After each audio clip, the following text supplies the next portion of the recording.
खिल गए फुल ते महक पे सब गुलशन,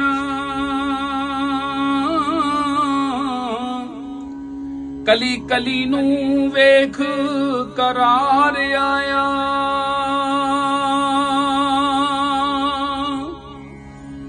इंतजार दियां घड़ियां खत्म होइयां, नबियां सारियां दा ताजदार आया।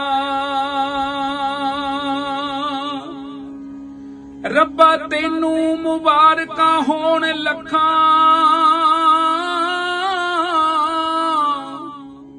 रब्बा तैनू मुबारकां होण लखां।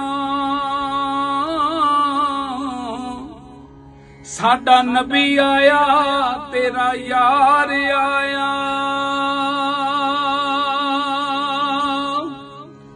वस पियाए जहान जमील चिश्ती,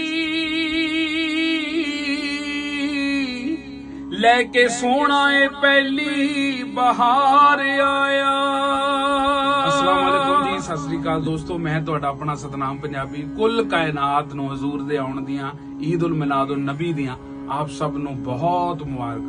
मालक तुहानूं सदा सलामत रखे। धन्नवाद।